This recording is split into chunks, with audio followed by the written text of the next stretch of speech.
I think we can all agree that no two customers are alike, and any business will have different groups of customers with different needs.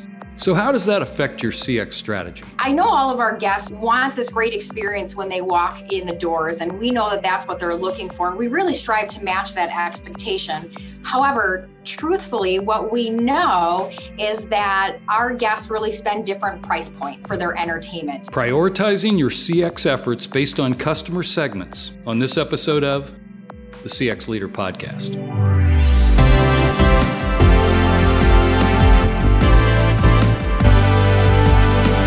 The CX Leader Podcast with Steve Walker is produced by Walker, an experience management firm that helps our clients accelerate their XM success.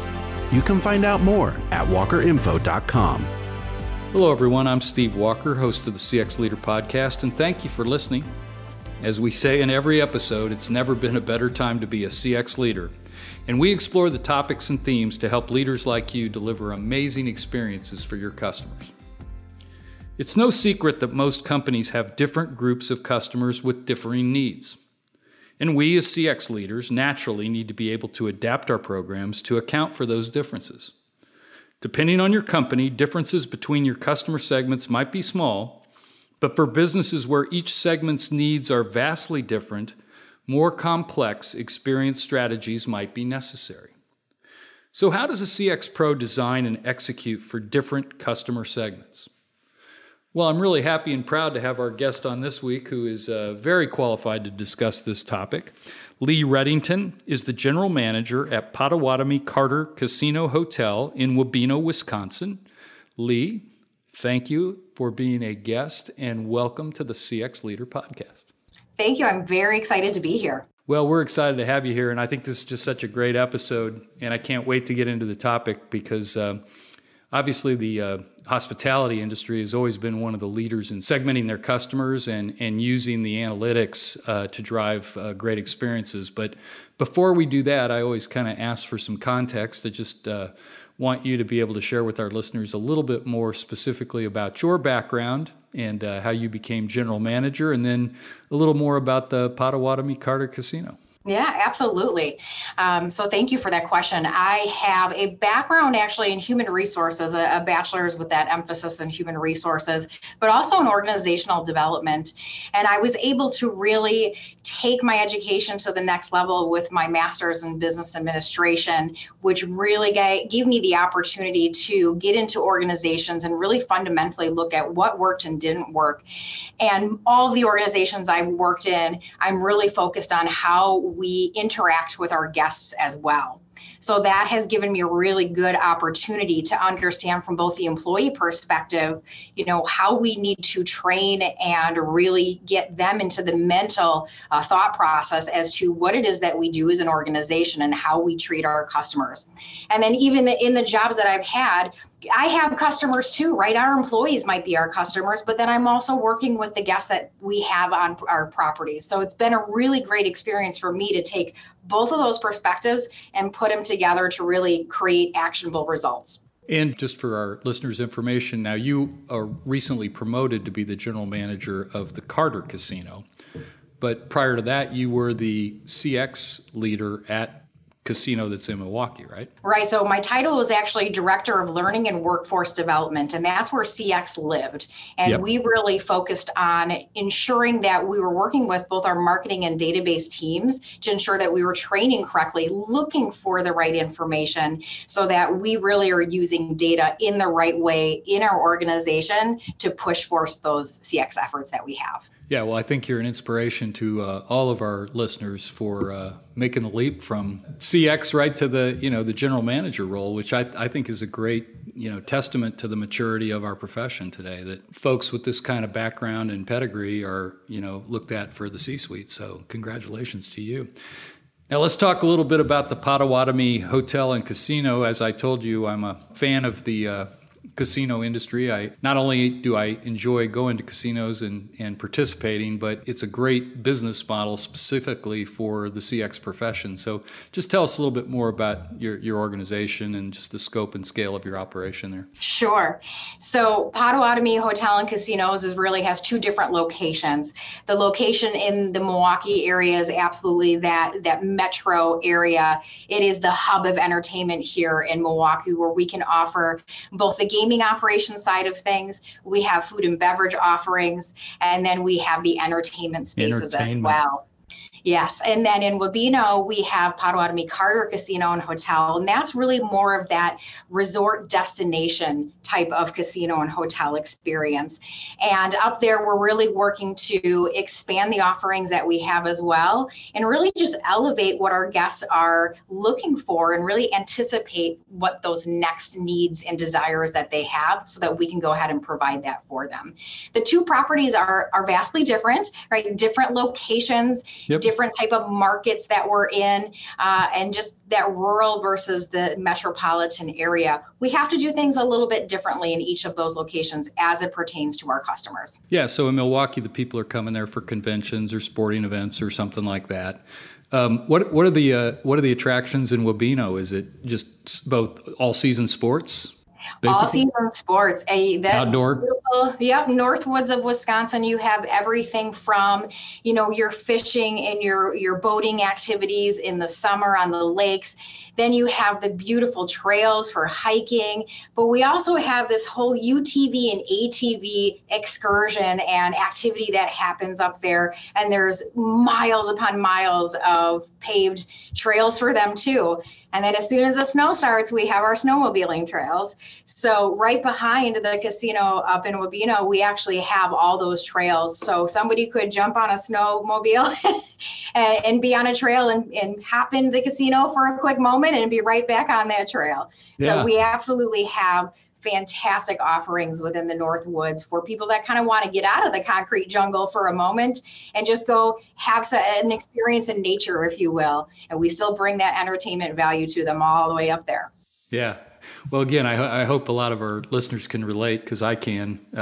I've not been to Wabeno, but like in Las Vegas, for example, you can go out ATV in, or you can go to the Hoover Dam, or you can go drive go-karts, or, there's all sorts of, and then, the entertainment, the Cirque du Soleil's and the music, live music and stuff. So, all right, we got a visual on your operation now. Let's talk about CX now. All right, let's talk about it. So, again, I'm fascinated because I think, and I should be able to reference it, but I think one of the earliest papers on, what we today would call using X and O data, was from Harris. That they were some of the pioneers in using kind of customer data at casinos. But what kind of drove your decision to start segmenting your customers based on their experiences? Well, I know all of our guests and we call them guests here. That's our term for them. And our guests, we know that they want this great experience when they walk in the doors. And we know that that's what they're looking for. And we really strive to match that expectation. However, truthfully, what we know is that our guests really spend different price points, right, for their entertainment. So we're really seeing a different level of discretionary income from our guests, and we have an opportunity to really capitalize on that. So it differs from other business models where we have that opportunity to offer our services to our guests that do spend vastly different price points when they're here on property for that entertainment value. And so the challenge was, how do we treat our VIPs differently? How do we ensure that we can help bring greater loyalty from them, and so that they understand that they matter to us, as well as increase the frequency of trips, right? How do we get them back on property and keep providing that experience to them? So these were some of the things that we really looked at. And again, that was the challenge. And it was the what's in it for me type of effect for those folks that really do spend a lot of money on our property.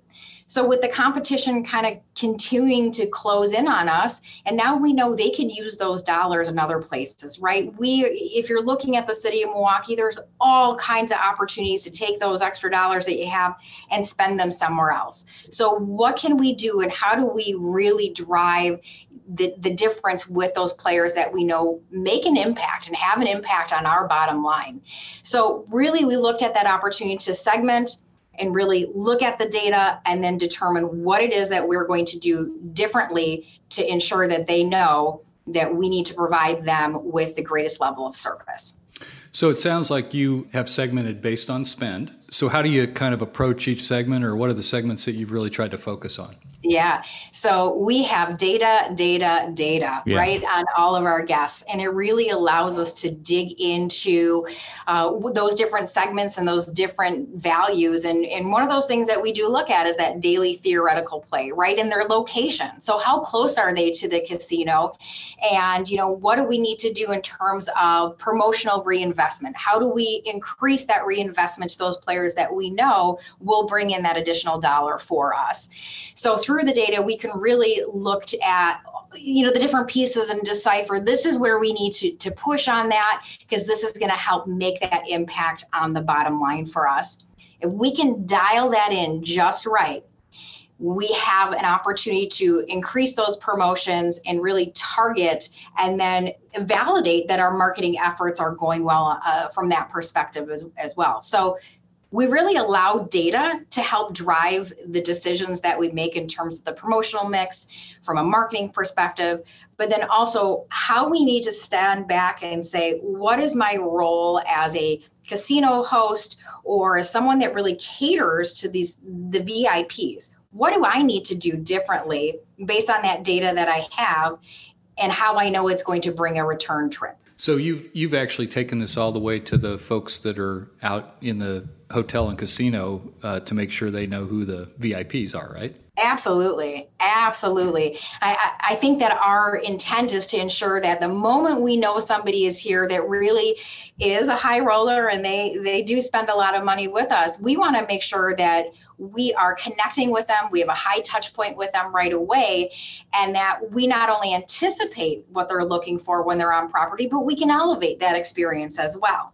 So we want to ensure that they know we are giving them that white glove type of approach to things, and we're going to ensure that they are getting exactly what they need from our property when they are here. Yeah, so just give me a kind of a, for instance, let's say I'm a high roller and I roll into Wabeno for a weekend, and I'm going to, go to the show and eat and go out on the snowmobiles, and how am I going to get treated when I show up?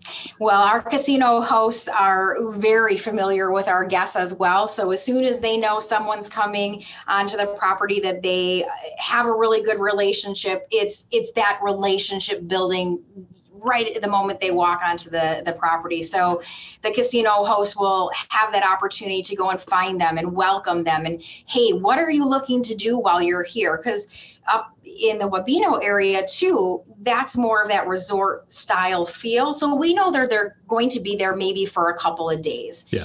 In Milwaukee, it's a different experience for our guests because they may just be coming for a few hours to play and then they go back, home or to work or wherever they're going. So it's different how we need to approach those customers as well and those guests, because it is a different experience for them. So up north, as soon as we know that they're here, it's how can I help you have a better experience here on property? What else can I help you to do? And then we work with our casino hosts to really line up those activities and those experiences so that our guests feel like, you know what, I'm taken care of. Everything that I'm here to do, I'm going to get to do. And that's evolving for us too. It's something that up north, we're really starting to look at how do we bring that experience to the next level for them. And so that's really one of the challenges that I have over this next year is really making sure that we can marry that CX strategy to how we train our employees and then what we offer in terms of our marketing and promotional opportunities as well. Yeah, and thank you for highlighting the fact that you use guest experience. I know that's common in hospitality, so I'll try to improve my vocabulary for the right. No, I think it's the right thing to do. It's, generic, it's customers, but we have a lot of clients that, well, even us, we call it client experience at our company. So I'm interested, though, like you mentioned, the repeat customer. Do you have analytics to suggest that some of your good customers are sources of referrals or that they bring other people that maybe hadn't had that experience? Absolutely. Absolutely. One of the things that I think we've noticed is that as other players that we have start to become aware of some of the experiences that they can get at those higher levels of play too, it creates wonder and excitement and kind of that desire to, how do I get there? How do I get what that person has? Yeah. And what we find too is that a lot of our VIPs love to share that information with other guests too. You know, oh, Potawatomi did this for me. I got to go to the Bucks game. I got to go sit in the Brewer suite. So really that buzz of excitement that we've created for some of our other VIPs, I mean, that's just exciting stuff for them to share as well. So it just kind of creates this buzz, and it does bring us more referrals. And then your next guest that's kind of watching from the sidelines go, how do I get there? I want that experience too. And that just creates that excitement for them and for us, because that gives us an opportunity to wow them too. Yeah, and it's kind of a fine line too, because some of these folks don't want to have too much attention on them, right? Absolutely. Absolutely. So I would say in this particular industry, you absolutely have folks that want to have some level of anonymity, right? They don't really want folks to cater to them to that level. And it's interesting for us because from a training perspective, we often try and tell our staff and our workforce, build that relationship with your guests. One of the simplest ways is to use their name, right? So if you have a Players Club card, or you see a credit card or a hotel reservation, and that guest is with you on the phone or in front of you, use their name. That's going to build that relationship with that guest. But there are those guests that say, I don't want you to use my name. I want to maintain that kind of level of anonymity, and I don't want everyone to know that I'm here. And of course, as we see in Vegas or any other market that has these gaming operations, we do have some celebrities that walk in the door from time to time as well.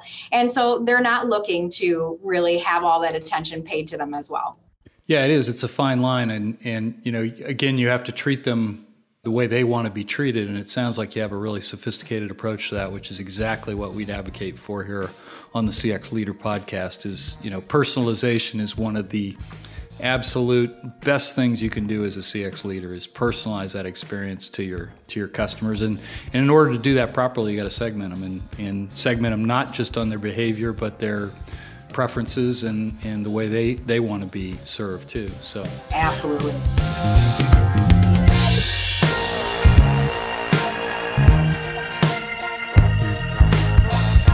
Are you looking for a little recognition for your hard work? Well, here's just the opportunity. Applications are now being accepted for the U.S. Customer Experience Awards. Finalists and winners will be named in 18 different CX categories, and you could submit an entry in multiple categories. This could be the chance for your team to finally get the recognition it deserves. To find out more and submit your entry, go to usacxa.com.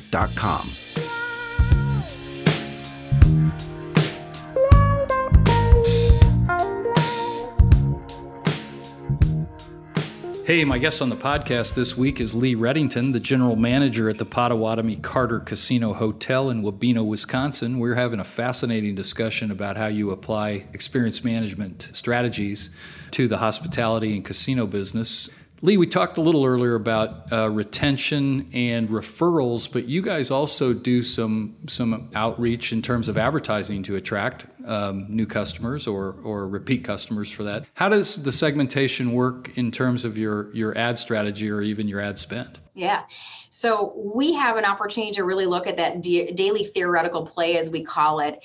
And then where we see an increase in that average theoretical play, we know we need to provide the right level of promotional opportunities and mix there, right?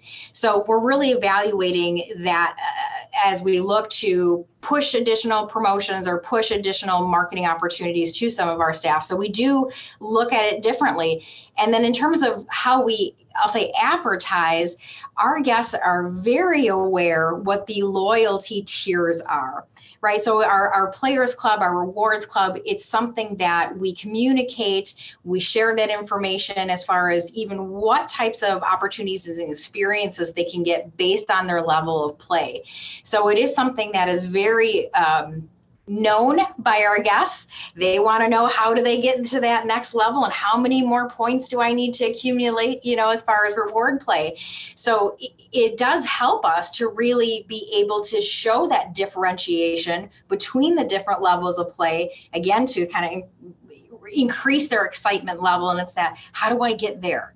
So I'm here, how do I get there? Well, let me show you how you get there. And we very clearly communicate how you start to build on that reward play and what your base points are and what's going to take you to that next level.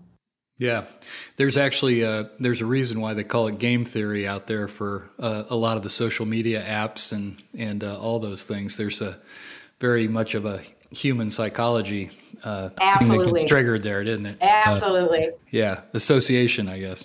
Mm-hmm. What are some of the challenges you've had with your segmentation strategy? So I can share that our challenge right now is looking at the two properties because they are different. And they're different primarily because of that location and the markets that they cater to. So one of those challenges when we're looking at segmenting customers is, when we're looking at the data, are we looking at the right data? Can we use the same data in Wabeno that we can use in Milwaukee? And the answer is really we can't.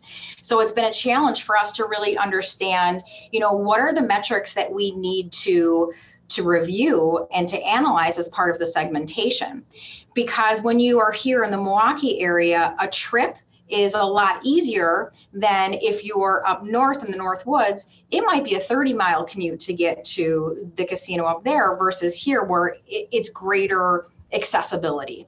Right. So when we talk about that, the actual metrics, they need to be different, but that makes it challenging for us because when you're trying to build and align your program so that you can train consistently and you can do your marketing and your promotional opportunities consistently, you find out you can't.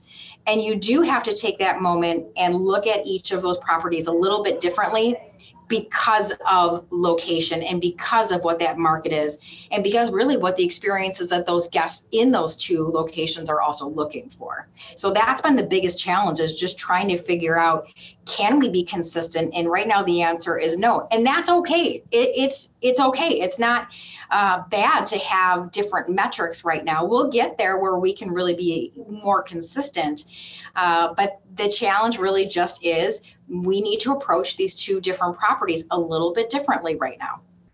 You've highlighted another really key part of customer experience in that you have a distributed business model. You have the same business in two different locations that are different. And some things about it are the same. I mean, you want the same outcomes eventually, but the way you're going to get there is different.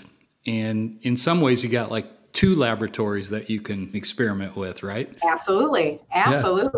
Yeah. So now I get it. Like the customers are different because, at Wabeno, they're going there for the weekend. In Milwaukee, they might just be dropping by.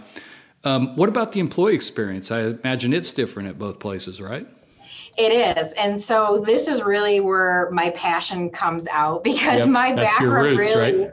Yeah, it's employee employee engagement and it's organizational development. And I really always come from the philosophy that if you take care of your employees and you make them feel valued, they in turn take care of your guests, right? They will ensure that their guests are also taken care of and feel valued. And it's really that simple. So from my perspective, you need to ensure that your employees have a say into what's happening as far as the guest service experience. They're the closest to the work. They're the ones that are doing it with those guests every single day. So giving them that opportunity to kind of share, well, this is what I hear, and this is what I see that our guests want. Take that information and really give it some weight and understand that your guests are coming to the front line first and foremost. That's their person, right? That's who they interact with the most.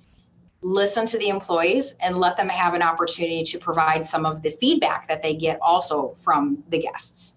Have you actually taken measurements of employee experience at each location? So we did in Milwaukee, and we continue to. It's something I'd like to do in Carter as well, or up in Wabeno area. It's also part of my background, and with organizational development, I was running employee engagement surveys for global organizations. And that really was a spectacular way to measure where your employees are at, and then find out what it is they further need to develop themselves, but again, in turn, develop the business and really help the business operations function. So that's always something I promote and talk about often, is get that employee feedback as well, and let them give you some of the information that they've been hearing and they've been collecting from your guests as well. Yeah, and in the hospitality business specifically, it's pretty hard to separate the guest experience from the employee experience, because the employees are such a critical part of the guest experience. And it's not just, the dealers and the pit bosses, it's the parking attendants, and it's the concierge, and it's the people at the front desk. I mean, it's very complex, right? Very complex. You have touch points at every interaction. When somebody drives onto property here, steps on, their foot onto this property, they meet our staff at every different department right along that journey that they take. So it's important that consistently in our messaging to our staff and our workforce, that they understand what it is that we are aligning to organizationally, what is that priority for our guests, and that we ensure they know it and that they can carry it out. So it's a very important thing for us to get right at every step in that journey. And just again, you talked about the differences for the guests in Milwaukee versus Carter. Are there differences in the type of employees you're attracting at each location? Is it a little different labor base? It's absolutely a different labor base. Milwaukee, we're pulling from metropolitan area here, whereas up in Carter, it's a different population. Yeah. It's a different workforce up there. So it's important to really look at the workforce that you have up there, and you want to ensure that you are engaging with the community correctly, and then you're continuing to build on retention from those employees as well, because it's a little harder to get the workforce up there than we do in Milwaukee. So just different approaches to how you retain employees, and then really how you ensure that you are even recruiting them. Totally different tactics that we have for both properties. Well, hey, this has been fascinating. It's such a fascinating business, and I think, most of our listeners can relate to the business, and you've done a great job of sort of explaining all that, and I'm so encouraged to see someone with the CX pedigree go to general manager, so this is really exciting, and I can't wait to see the success. But we have reached that part of the podcast, Leigh, where I ask every guest for their take-home value, and it's part of the application we try to provide here on the CX Leader. We try to leave our listeners with the one thing they ought to be doing right away to improve their own program. So, Leigh Redington, what is your take-home value for our listeners this week on the CX Leader podcast? So I have two. I hope that's okay. Extra credit. Okay. I was always Lisa Simpson in school too. I was always the overachiever. So here we go. So take-home tip number one to me is ensure that your employees have the why behind what they're doing. If you can go back to whether that's your human resources team or your training teams or whoever's really ensuring that customer service and that customer experience is being taught and trained, ensure that they're explaining the why behind that, because it's so important to our workforce. So to understand, here's the what and here's why we do it. It aligns to the organizational priorities that we have. So if you can ensure that they know that, it will help them into delivering that guest experience as well. So that rolls right into my tip number two, which is walk the talk. If you expect your staff to behave and demonstrate excellent guest and customer experiences, then as a leader in that organization, you got to do the same thing. And so that could be with the team members. They can be your guests. So it's how you interact with them. You're setting that tone from the top. so that you can show them that I expect and behave in this way, and that's what I expect and behave from you as well. So an example of that is often as I'm walking property, if I know a guest is walking towards a door and that's the same door that I'm going to go through, even if I have to stand there for 45 seconds longer, I will, and I'll hold that door for them. So I'm going to anticipate that I know what they're doing. But that also shows to the workforce I'm working with, hey, I'm going to do the same thing that I expect you to do, which is hold that door for that guest, right? I am no different than anyone else. So I would say that second tip is just make sure that you can set the tone from the top and demonstrate what you expect of your staff. No, I mean, we talk about that a lot. Those are great tips, and thank you. Leigh Redington has been our guest on the podcast, and in case anybody might want to continue the conversation, Leigh, I know I found you on LinkedIn. You're on LinkedIn. And then can they find you at the Potawatomi website as well, or do you want to give us an email for your Sure. Touch with you? I will give you my email. It is Leigh, Leigh, period, Redington, Redington, at Carter Casino, and that's CarterCasino.com. Appreciate you being a guest. You've been a great guest. Thanks, Leigh. Thanks. It's been wonderful, Steve. Leigh Redington, General Manager at the Potawatomi Carter Casino Hotel in Wabeno, Wisconsin. If you're in the area, you should definitely check it out. And we really want to thank her for a great podcast. And if you want to talk about anything else you heard on this podcast or about how Walker can help your business's customer experience, feel free to email me at podcast@walkerinfo.com.